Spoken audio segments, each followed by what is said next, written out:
What should Riley Stricklin do with his life in business next? That is the question at the heart of this episode of the Andrew Ferris podcast. Riley is an old friend who I worked with a while back, and I'm going to tell you that story, or Riley's going to tell you that story a little bit ago, on his way to being the CEO of a company called Loomcube that got to be an 8-figure e-commerce brand, really good, really healthy business, really cool product. One of the first products I worked on ever as an e-commerce strategist at Common Thread Collective that I thought, man, this is really, really cool. Riley, though, is no longer working with Loomcube. We'll tell you the story in just a minute, but he came to me and said, hey, I'm thinking about what my next step is. I just thought maybe I can get your input. And I said, that sounds great. Can we record it? And so that Riley graciously agreed to do that. And so Riley's going to tell you more of the story in a second. But the basic idea here is that Riley is thinking about what is next. Should he pursue a holding company? Should he pursue another product-based business? Should he pursue a services business? And I'm going to tell him what I think, right or wrong. And we're just going to have a conversation about where he should go from here and what is really the landscape of e-commerce like right now. Where's the best place in it? And where do I see opportunities? And where does Riley see opportunities? I think this is going to be a great conversation if you want to think about where the best place to put your time, money, effort into right now is. And so let's not delay it. Let's actually just jump right in with Riley Stricklin. Riley, what's up, man? How are you? Andrew, great to be here, man. Doing well.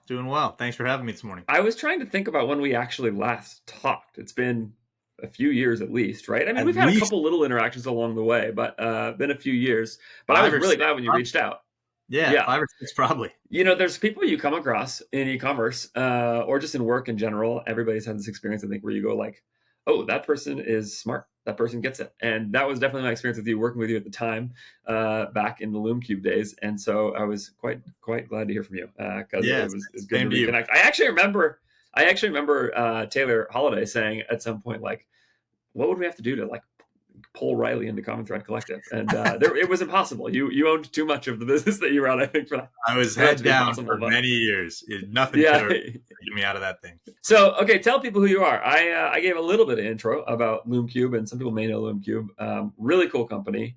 I always will remember some of the marketing materials that you guys created with night surfing with lights on a surfboard and some of that stuff. So tell people a little bit about Loomcube and what the business is. Yeah, a lot of chapters in the business, but nutshell story, started as a kind of a GoPro accessory business off of Kickstarter in 2014. So small pop-on light for a GoPro camera, came to market in 2016. And so, through kind of the variations of the years, we really ran a lot of trends, GoPro accessory business, all LED lighting.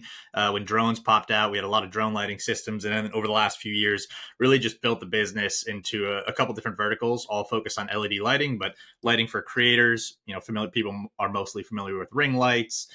COVID, we capitalized on a really big category of home office lighting, and then kind of photographers, filmmakers, action sports, GoPro. So all things LED, but just really form factor was a premium product and somewhere in the $50 to $300 range. So mostly was a direct-to-consumer business, mostly Shopify, a little bit of Amazon, a little bit of retail. But 2016 we started, and here we are 8 years later, and a nice little 8-figure a year business. Yeah, I remember working on Loomcube and thinking this is really, really cool. Like, it was a cool product. I remember at the time, I think there was already some thoughts that GoPros were declining, and so that you guys were thinking actively at the time about how to sort of not be hitched to that wagon quite so much, or have your wagon hitched to that cart. I don't remember what's the expression. Anyway, you get the idea. And I was a strategist at DTC. I wasn't even an executive there yet, and it was just like one of my accounts, and it was just a really cool, fun, interesting product to work on. Like, I think drones were kind of on the up and up at that stage. And so that was definitely becoming more of the business, and really, really fascinating. It's very easy to see the potential of the business just because it was a really cool product. And now as I stand in my office and have this conversation with my the bill of my hat creating a shadow over my face, I'm thinking like, I don't know why I didn't think of going to Loomcube and just buying lighting for this exact thing. It's not surprising to me to hear that like COVID was really good for you guys. So you were co-founder of that business and were the CEO of Loomcube at some point. You didn't start as a CEO, I know, but became the CEO a number of years ago. Guided the business to being really healthy through into that 8-figure space. And so then, not that long ago, you stopped being the CEO. You were not fired. You decided it was time to maybe take a few chips off the table, walk away a little bit, and think about what was going to be next for you for all kinds of reasons. Tell people Right. as much or as little about that as you want to, but even asking the question that way almost sounds shady. There's nothing shady here. Like, it went well, but tell me like sort of where you're at crossroads wise and what you're thinking about. Yeah, for me, did my best to kind of listen to my heart. Last few years, learned a ton. I think many of us who had a really positive impact on the business from kind of the 2020, 2021 surge in ecom. The 22 and 23 were really challenging. So that was a really, really, those 2 years I probably learned more than I did the previous 6, just really having to unpack the business, and got it to a really healthy place, where we were healthy, profitable, 7-figure months every month. And through that, we really elevated the team. So, we grew very fast in COVID. So, went from kind of a ragtag team of 10, 12, young employees to having, 15 to 20-year senior people and VP roles in every department. So, felt with the journey from going, in the backyard garage Kickstarter campaign all the way through just a really nice, beautiful office here in San Diego with about 15 to 20 employees, VPs, directors. Felt I accomplished what I set out to accomplish and learned a ton. And then as I kind of look at the next 5 to 10 years in my own career, I'm still on the board there, still an equity holder, still involved at a high level, but felt it was the best time for me to explore some new paths and kind of take everything I had learned in my roles there and deploy it on a new project, and something I'm really excited to do. So then let's get to the meat of this conversation then. So what are you thinking is next, and how can I be helpful? So yeah. Yeah, it's I interesting. mean, you sent me an email. The little bit. Here's a little bit of context you sent, which was like you're thinking about starting a HoldCo. There's one version of this podcast episode that goes like this: you say that, and I just say don't, and then that's the end of the call. Yeah, very quick. But it's actually not that simple. So give me a little more context. You'd give me some basic context, but like what are you thinking about doing? Yeah, I mean, I spent the last 10 years building a product-based business. So obviously there's an option there that I could rinse and repeat. I know the roadmap. I know the ecosystem. For me, I'm a very passion and heart-driven person. So to just kind of find something on Alibaba or find a random product, and could I sell it and build that ecosystem? Sure. I want to wake up in the morning feeling like I'm delivering value to my end customer. And at the moment, while I'm looking at a few different product categories, I don't have something that I wake up in the middle of the night saying I have to bring this to market. And maybe there's a day that happens, but until that happens, there's an old Jeff Bezos adage of like one-way doors and two-way doors. And for me to go, drop a 6-figure purchase order, bring in thousands of units, set up that, that's a big commitment if I'm not sure that there's a product that I really want to sell.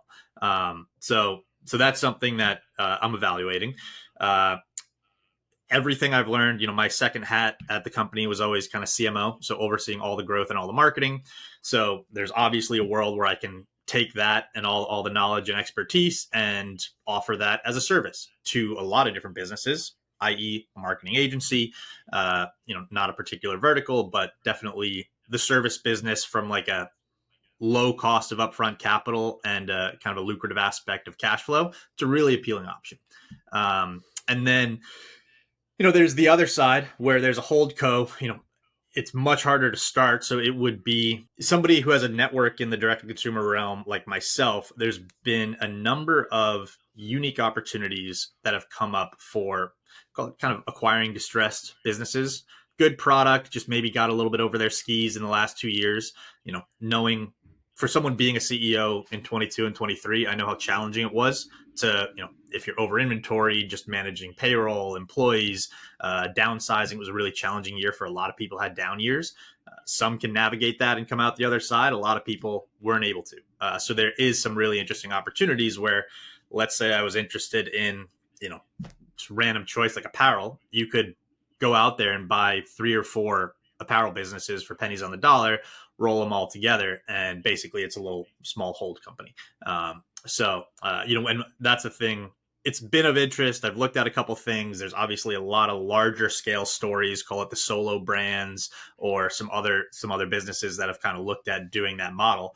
And as I was exploring that, you popped into my mind as I know having experience in that. And frankly, at a very surface level, if I was to talk like just total 30,000 foot view for somebody who had, you know, $3 million payroll and having this one business that had to support that payroll, there's of course appeal saying, man, what if we had a little, a second or third business as part of this little group that my finance team could service, my paid media team could service, and then, hey, Loomcube as a single business doesn't have to shoulder this entire payroll, especially in different seasons and stuff. So from a rational and logical perspective, I know it like seems like it would make sense, but then everybody I know who's been in it is pretty quick to the, hey, there's a lot more you don't know, or a quick don't, or they're just no longer in it anymore. And I don't know the reasons, but there clearly are reasons. Well, I mean, that's interesting. So you've talked to other people who give that feedback. They say don't, or it's harder than it looks, or something like that. Like, has that been a fairly universal chorus? Yep. The theme is twofold. One, whatever the thesis is that you're going off of, that, hey, there's these 4 brands and they share the same customer, you have to really be sure that thesis is going to play out, because a lot of things might make sense but don't actually play out. And then when you get down to it, we had a 15-person team running one business. And when I think about it, I mean, I still wish we had 10 more people, because there's so much we wanted to do just on that business that we couldn't do. And I couldn't imagine running a second social channel, a second, influencer seeding program, a second, paid media, and analyzing all that data. The easiest thing is probably like, you could close the books, or the accounting team could cross services. But when you come to all the marketing, I always felt we never had enough personnel to handle all the marketing activities we wanted to do.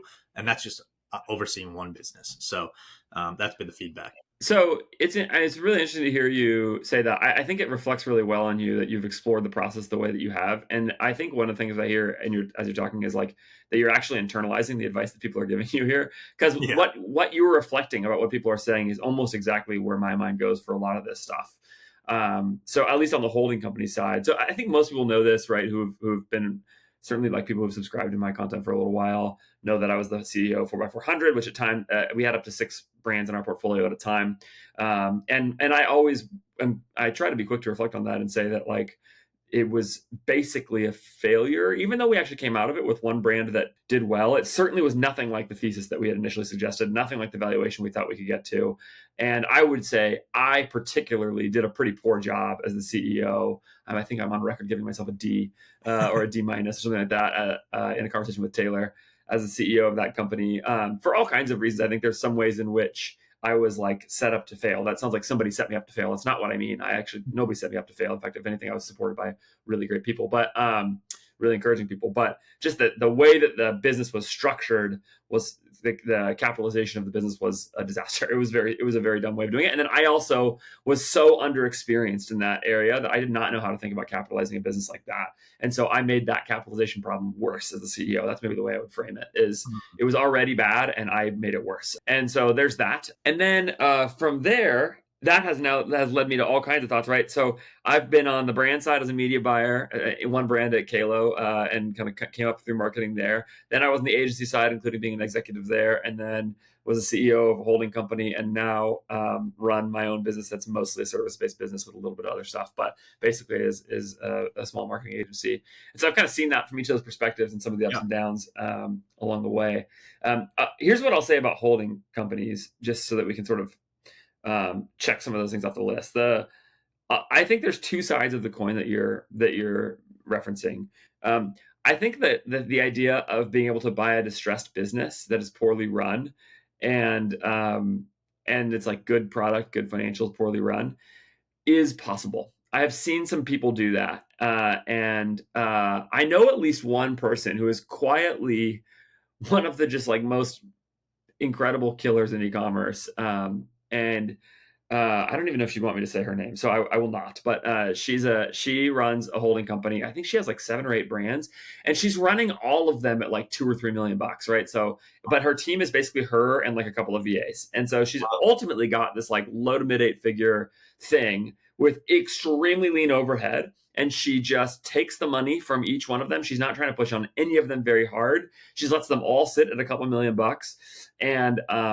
And when she does that, part of the way she does this is she acquires these businesses for like basically no cash because they're all distressed. And she looks at them and says, like, you're just kind of operating them wrong. And so like, I just like watch smart people do that and make a thesis that way. I think the only question I would ask is, why are they distressed? Sometimes it's because of things that are actually solvable. Like it literally is just very poorly run. Like you've got enough reps and I've got enough reps to where we've both probably seen some very, very poor operators who really can take a pretty good business and turn it into a bad one. And like, that's definitely possible. But I'd always just have some questions about like, is there something more fundamental here that made this business distressed in the first place? Sort of more genetic to the brand, and it's not about an operator. Having said all that, like, I do think that's possible. I think the biggest hurdle to that is sometimes those businesses are also loaded with debt, haven't gone through bankruptcy, etc. And therefore, like, actually acquiring them is expensive because you get like saddled with a bunch of debt that you have to figure out how to pay off or something like that. And this is where there's some folks who have particular expertise around navigating the legal and financial side of distressed businesses. The guy who comes to mind here is Maytab, whose last name escapes me right now. I want to say Carta because that's what his company's called. But anyway, Maytab is Bogle. Maytab Bogle. Maytab is this brilliant dude who, you talk to him about this, like he just like deeply understands sort of like how to handle essentially getting rid of debt on the company without buying it. And so like there's some of those things that I think becomes an area where I don't know if you feel like you have expertise in that, but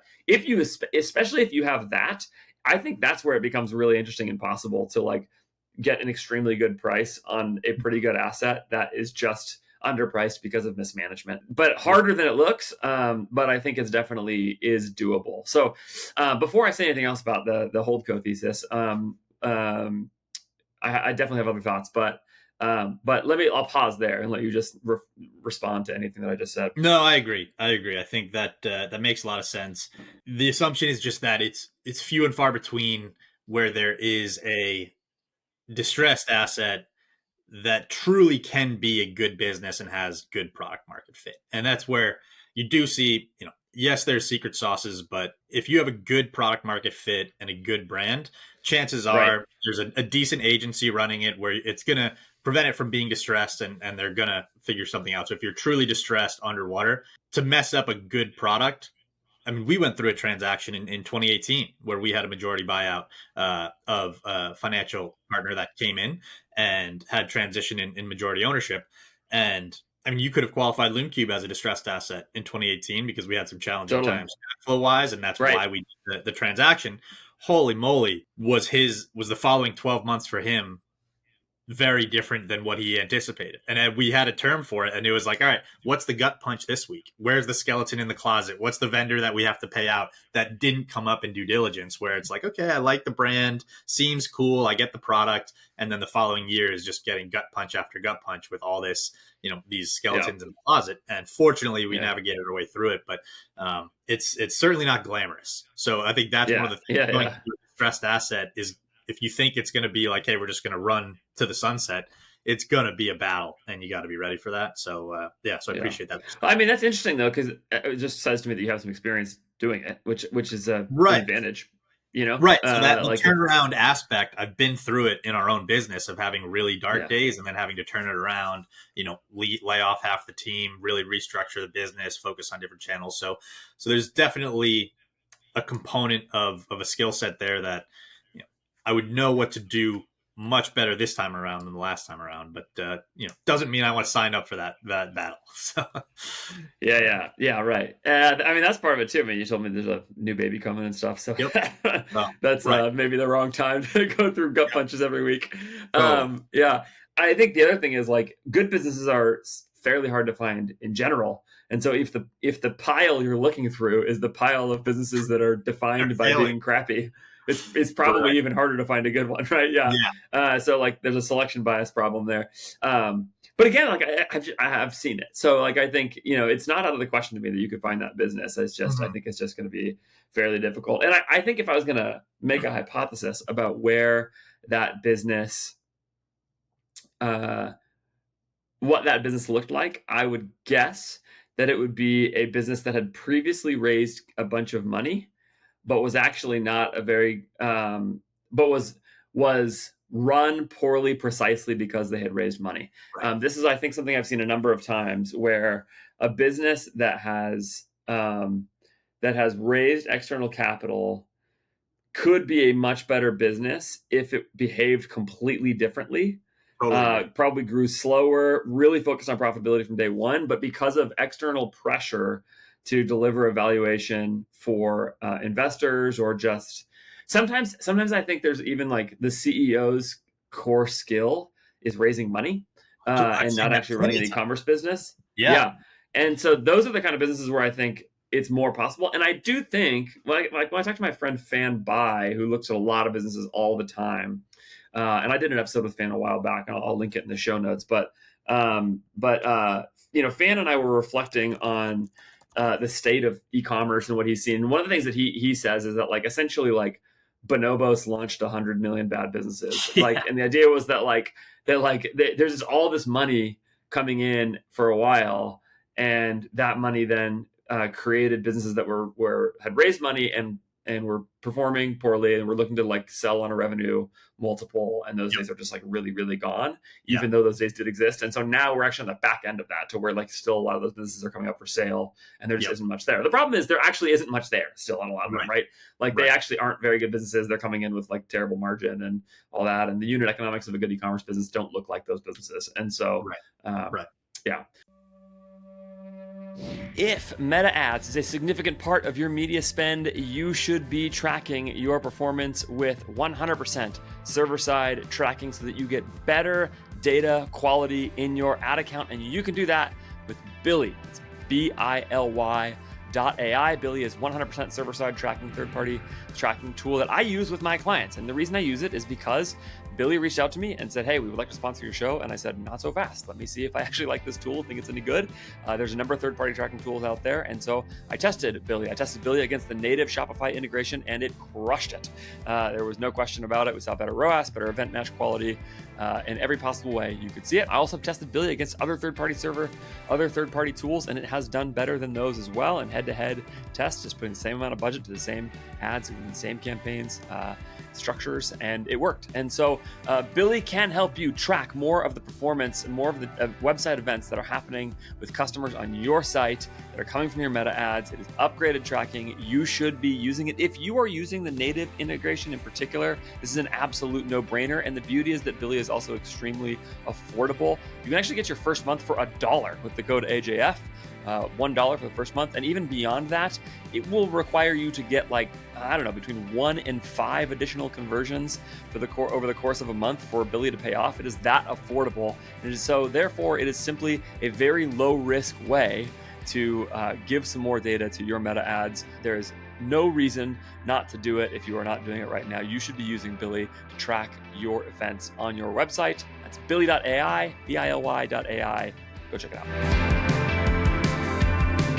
Okay, so let's talk about the thesis, the shared services thesis. This is the thing I think looks the shiniest from the outside and is actually the most wrong.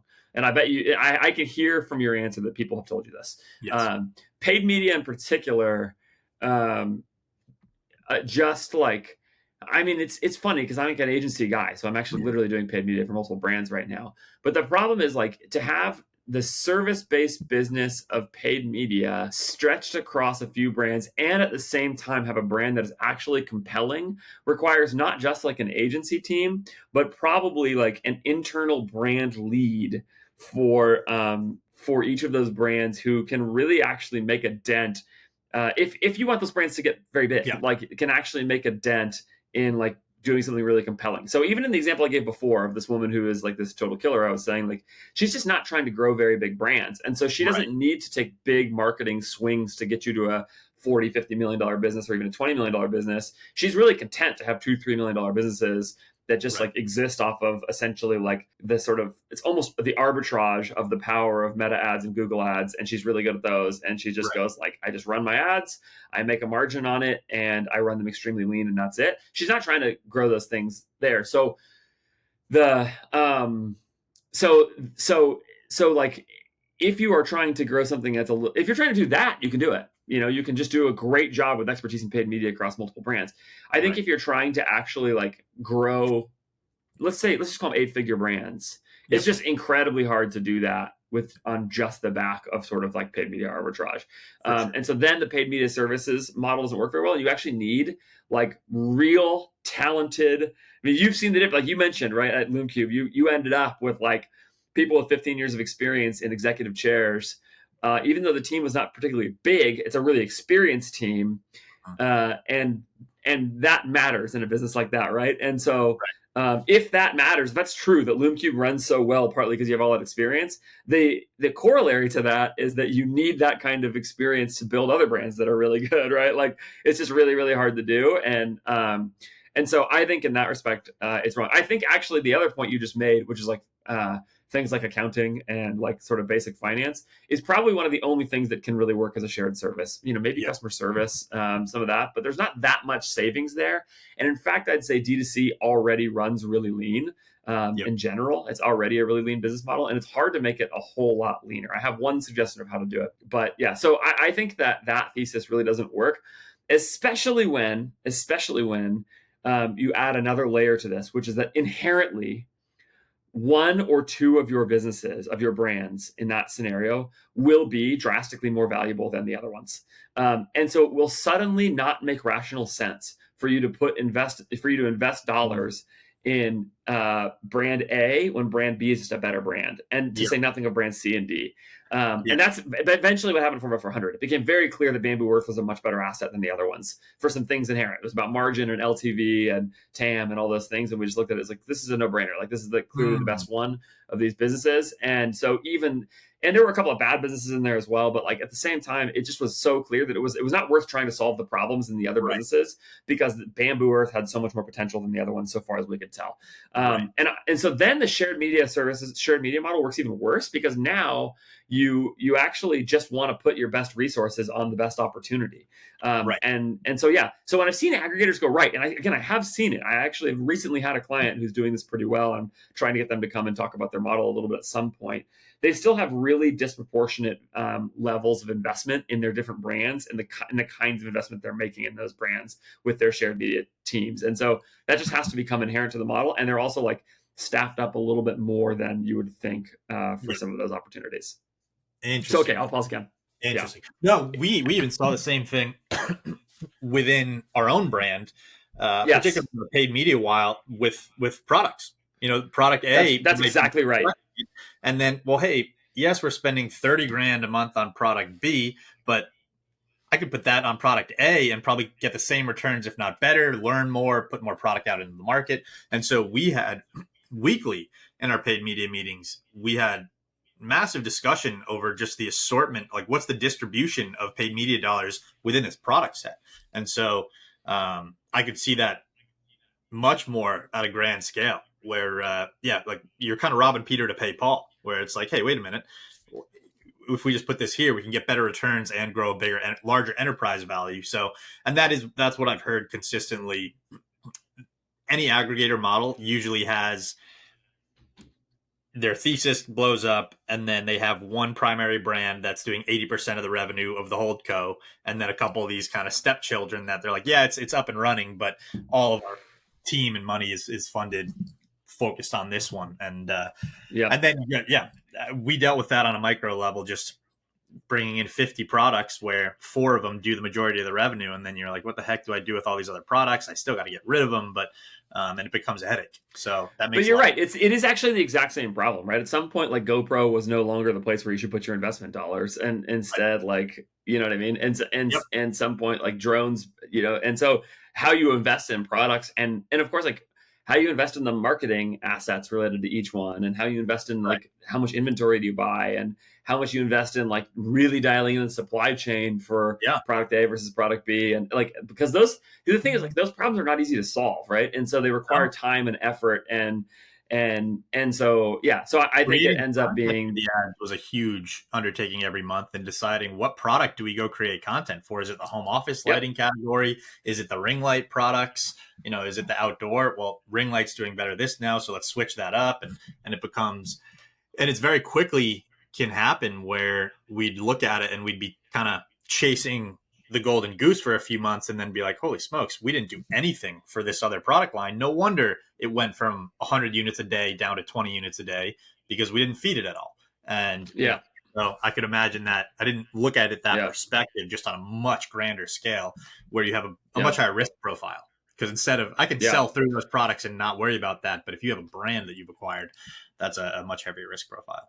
Interesting. Yeah, I think the alternative to that I could see somebody doing really well is like, if you build that, if you recognize that from the beginning, then I think there's probably somebody out there who could think about designing the HoldCo, not so much as a way to think about like, I'm going to grow 5 brands at once, but more like, I'm going to cheaply test a lot of ideas and then pick. And so it's going to help me sift through a lot of different options and take a lot more swings. And if you could find a way to do that while keeping the investment relatively low, like, again, if you could acquire the brands cheaply or start the brands cheaply or something like that, and you decide like, I just don't want to put out too much capital on any one of these. I want to run the business profitably from the beginning, et cetera. So I'm going to use this as an opportunity to, I don't know, if you can figure out a way to invest 20 to 30 grand to get it to spin up the beginning of a brand 5 times or something like that, or maybe it's a little more than that, then, it becomes a decent chunk of change. But it's like, it becomes maybe a way to think about, okay, how do I like test a lot of things as cheaply as possible? And the reason I'm thinking about that is could you, I'm like thinking of some brands that I know where they built really inherent to their strategy in D2C, like they built the flexibility in, right? You don't have to go put a bunch of products on shelves and retailers and have the timelines and lead times and sell through problem, like all those things related to that. Like with D2C, right? You just like, you can put up the product page, put up the ads and try it.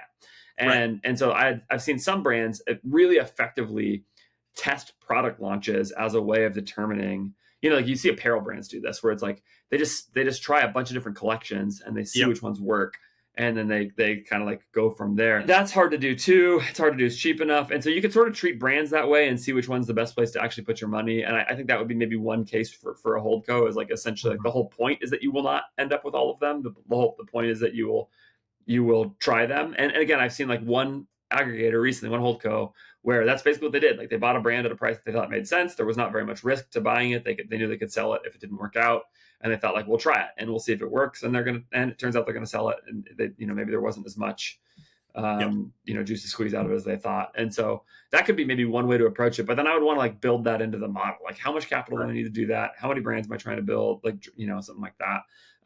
So in that case, though, again, the idea is from the beginning, you're not actually trying to grow them all. You're trying to find the winners and then do that. You just want to take more than one swing at once. That could be compelling. I think it could be interesting. I think that's an interesting view on it. Is what is the ultimate goal of any of these brands? Because we found that even in our own brand, the female kind of ace that you're talking about, that makes sense. Where I think without doing a full omni-channel marketing approach, influencers, everything, you can get to a $2, $3, $4 million run rate pretty effectively with a purely paid media strategy, kind of turning up the dial, understanding your time, your creative, what's working, landing page strategy, very low cost.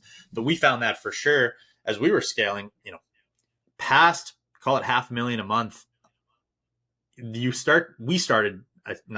we started to experience some serious diminishing returns in just the paid media approach. And then really analyzing our traffic as we got bigger than that, it became, hey, we're way over indexed on paid media here.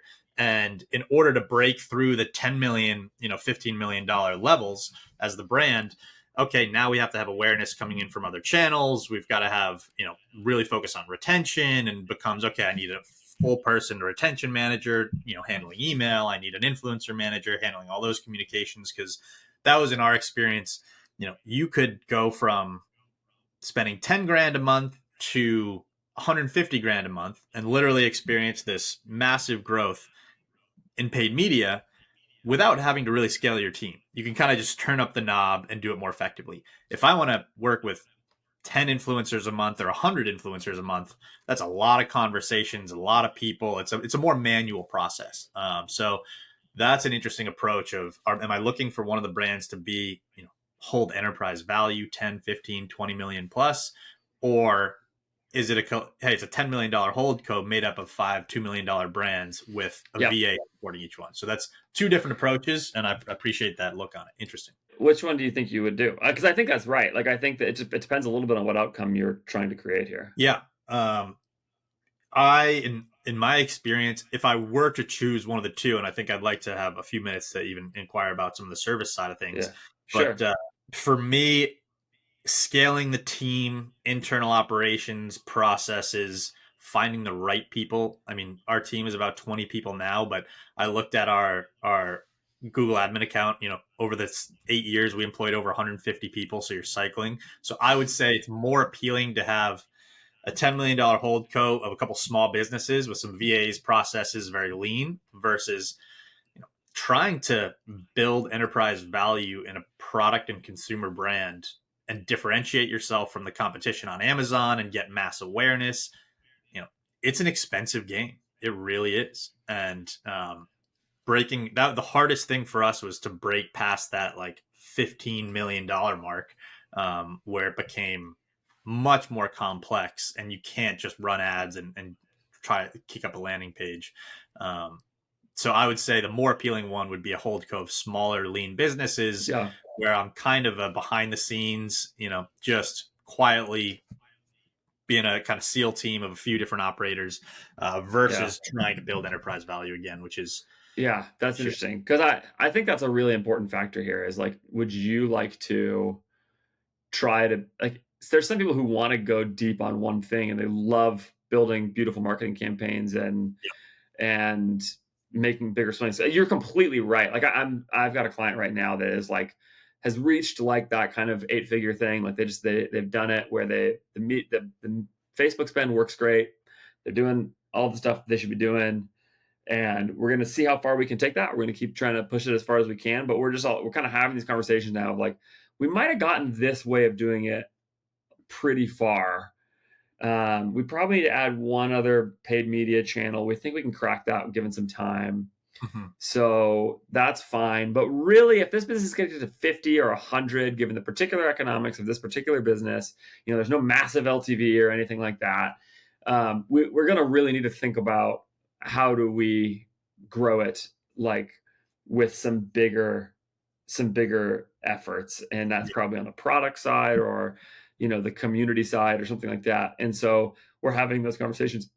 It's really fun. Like I like that kind of work a lot. I think like it allows you to think creatively and think big and some of those things, but it's just so different than like what got them to 10 million, Yeah. Yeah. When we got to that, like, $20 million level, the next level was 50. And yeah, the definition of what got us here won't get us there. I learned that's right. really hard way. And for us, we were very similar where we didn't have a crazy LTV. We had about a 20% repeat order rate. So we couldn't rely on this subscription sticky revenue just coming in to build as a strong base. So it became pretty expensive, massive swings with awareness campaigns, with product. I tried 2 or 3 products in the last 3 years out of probably 6 that we created that you think it's going to be a perfect fit. It makes total logical sense and just a flop, for whatever reason or another. And those are expensive challenges and mistakes. And I think building a brand, scaling a brand is harder than it's ever been. There's a lot of noise out there. There's a lot of low cost competition out there. So it comes down to like, all right, we got to be the brand that's first of mind for everybody in this category. And boy, talk about getting into a more expensive space is kind of big brand building. It is just massive swing. So, but yeah, if done right, it can be really rewarding. And that's something that I did enjoy doing. But it's definitely not about just like the daily execution of kind of, the foundational stuff. You got to go above and beyond to get that swing. Yeah. I think that's right. I mentioned it in this conversation, but I really have staffed up my team of e-commerce talent with incredible people from the Philippines, and I'm looking to do more of it in the future. I've probably got another hire coming with my friends at More Staffing. More Staffing has been an incredible partner to me and to many people to whom I have sent them in e-commerce. The value proposition is very simple. You can attract incredible quality talent in the Philippines by in your e-commerce business by paying above market rates in the Philippines, and that will attract great talent there. It will still be less than you would pay that same talent in the US. More staffing can help you find those people. They will help you build a JD. They will help you recruit, train, coach, onboard. They'll provide all kinds of growth coaching for you and for the team around how to best use that talent and how to best locate that talent, how to best help them in their careers as well. It's a no-brainer. You should be staffing your e-commerce business with incredible people from the Philippines. Go to morenow.co/AF to get started. Morenow.co/AF to get started. They're awesome. I love them. You should use them too. I think just for the sake of time, let's think about the other sides of the things that you're considering. So service-based business, what do you think your service would be? I have a lot of experience the last few years in this space of just kind of focusing on really less customer acquisition, but more looking at a lot of conversion rate optimization, landing page tests, really helping our own business understand, what dollars were being spent well. We went through a year where, a year ago we had 6-figure losses, and turning that around to 7-figure profits just by analyzing traffic and kind of reallocating the strategy and testing different landing pages, storytelling. I found kind of that thesis, if I have, call it $100,000 a month, for me to get to 200,000, do I want to drive twice as much traffic, or do I want to just at 100,000 people double my conversion rate?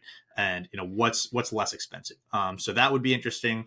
Obviously. So let me pause there. Do you think the service could be then like essentially CRO? Would be like what the service is? A version of that. I think there's a modern take. I spent a lot of money on CRO over the years, and there's some really poor things that I think there's a lot of work that's being done that's not really moving the needle. And then for us, in the most recent, testing highly optimized landing pages with our paid media campaigns was what really massively moved the needle for us. And understand, like, basically building out custom funnels. This ad set's going to this custom landing page, tell this story to convert this type of customer. And for us, our top seller was a ring light. So, of 5 buyers, it might be a 15-year-old YouTuber, a tattoo artist, a beautician, like a very versatile product. So maybe unique there, but CRO would be one of them. And then, let's give some people some tactical help here while we're on the subject. So yeah, let me pause on that. So what's the bad kind of CRO that you were just referencing that you went through, and what's the good kind of CRO what's the better version of it? Where we experienced and spent 6 months trying, hey, let's add a little icon here at checkout. Let's, optimize the button here and move it and A/B test that. Like, so many tests, $10,000 each page to 2 different pages. When we started creating custom funnels and saying, okay, we have an ad of this tattoo artist using a ring light to do all their tattoo work and talk about how effective it is in that realm. Tattoo was a 7-figure channel for us. Is it going to our standard PDP where it shows a vlogger using it in a kitchen, or is it going to a tattoo specific landing page, and building out those custom funnels? That's where we saw 30, 40, 50% swings in conversion rate, where, the creative in the ad set that drew the click was leading to a landing page that was optimized for, that interest based and speaking to that customer. So that for us was what worked. The little minuscule, hey, we'll do minor dev changes here, see if that helps. Nothing ever drew a tangible swing for us. Yeah. So that's funny. This is almost exactly my take on CRO, is that it's about that, like, people just test the wrong stuff, and essentially they don't really do marketing. What they do is like these little like attempted optimization switches kind of things. And there's probably some best practices there that are probably somewhat helpful, but I've just never seen it really, really matter. Everybody's heard the button color story. Oh, he changes button color in it. And it, whatever. And customers like green, green means go, red means stop. But like, whatever. There's probably something to that somewhere, but I'm also certain, just having been around e-commerce now for a little while, that like many of those tests that yielded these like massive result changes from those kinds of tiny little tests were probably conducted so poorly and non-replicably that like it's meaningless. So I'll put my finger on that and say, like, your perspective there on CRO and your experience there is unique to the space. I think that service, I think you have a good quality service there right away. Mhm. And I think, like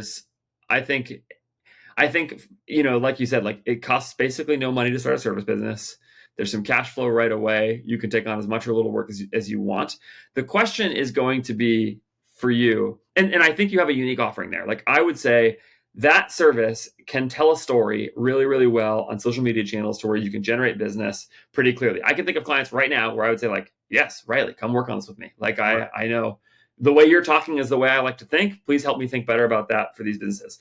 Right. But um, what I don't know is, or what the challenge with the service business is building it up past you.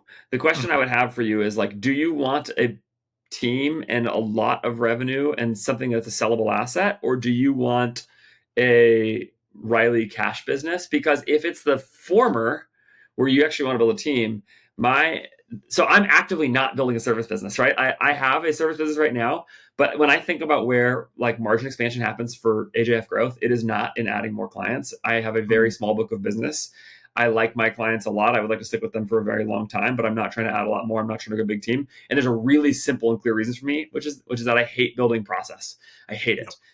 I do not like building. I just feel like it just feels so hard to transfer my knowledge to other people that like they are supports for me and that my team is supports for like my services, Yep. and they are talented and can deliver these things that I want, I'm trying to give them like some career growth type thinking and some of that, but I don't expect them to have like massive futures of like going and giving them a million clients at AJF growth that they manage, and now I'm not managing the clients and I'm just a manager, like Right. I just don't want to do it. I don't like it. I don't enjoy it at all. I would much rather stay a little more focused, and I actually like the execution a little bit more. That's part of why Yep. I also like to be in the accounts with clients, like those things. It's just what I enjoy. And so for me, I think um, I think that's one thing I would put my finger on what you're saying right there, which is like when you say you have this, I said that is a unique perspective. That is a very sellable perspective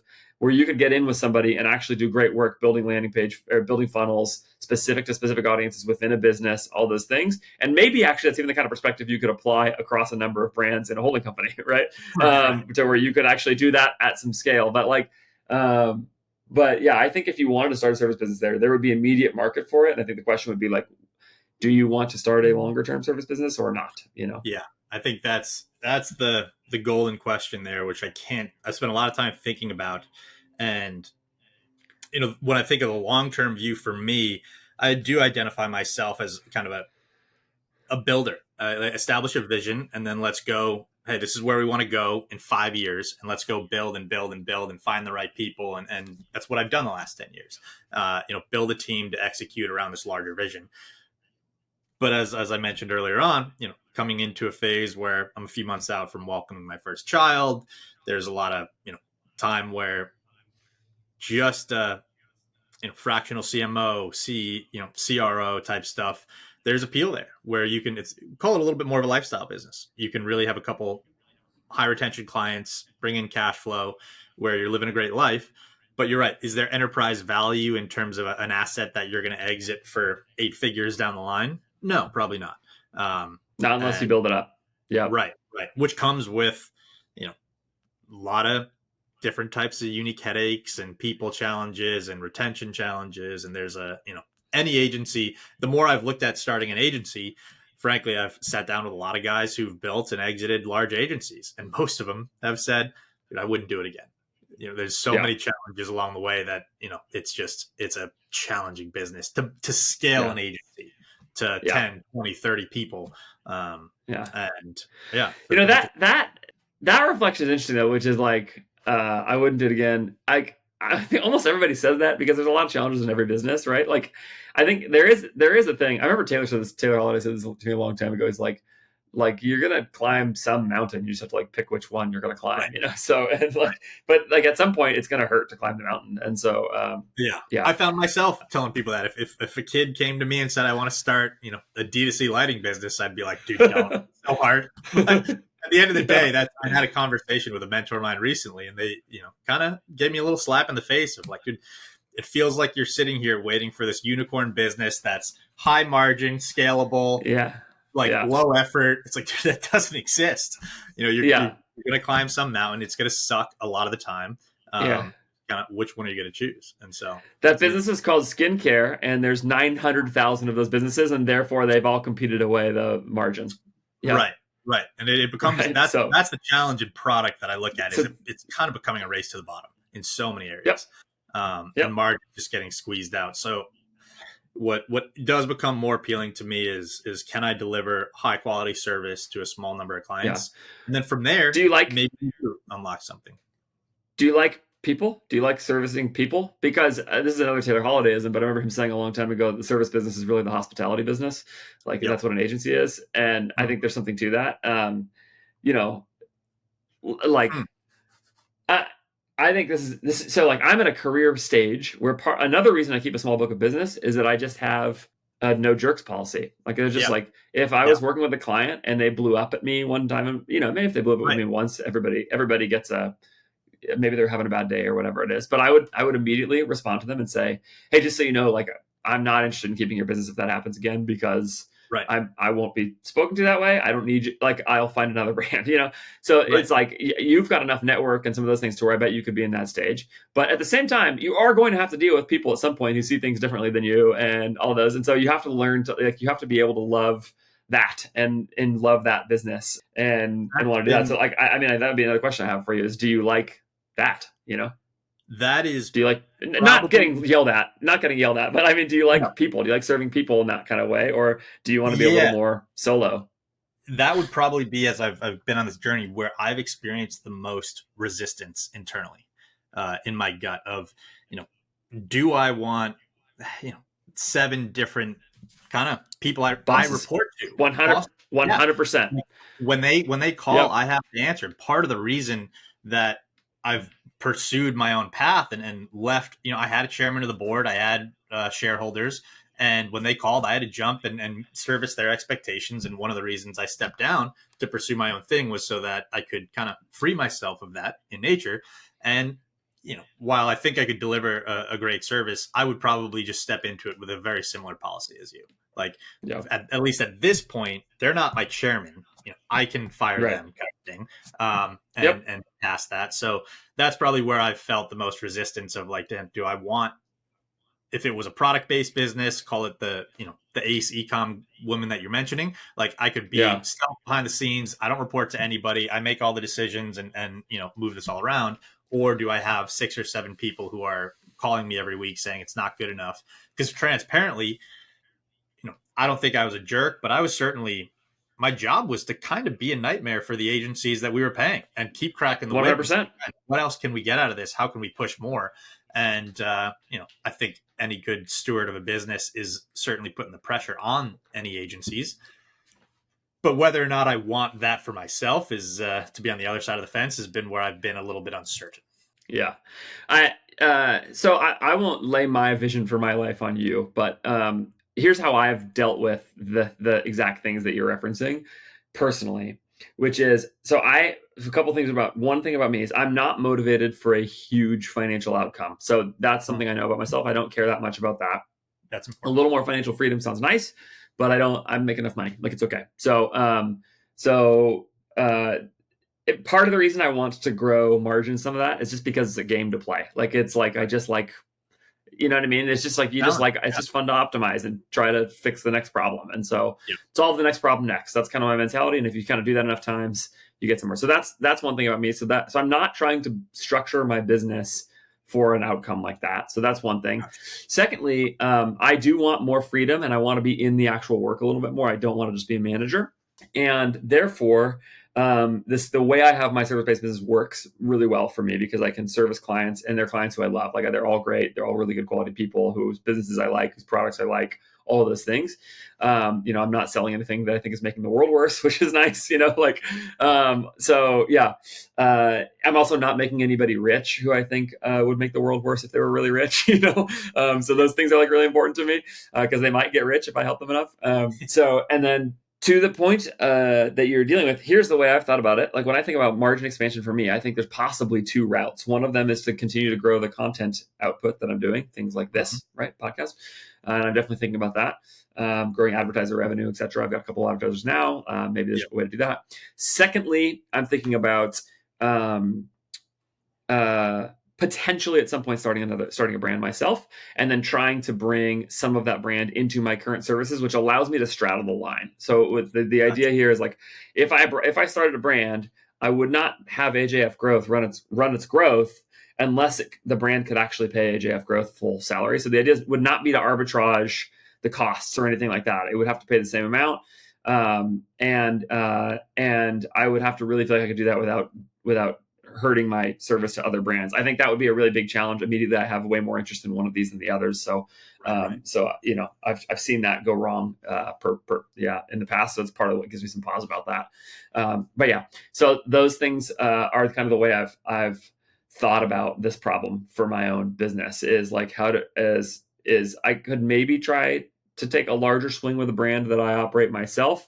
But the service business actually allows me to sort of flex work volume up and down by flexing clients up and down, and allows me to sort of keep my feet in both places. I like one last thing I'll say about this, which is like, I've also tried to do some assessment of what I'm actually best at. And I think I'm best at two things. I say this not to brag, but just to give anybody, to you or anybody watching or listening to this, some sense of how I'm thinking about this problem.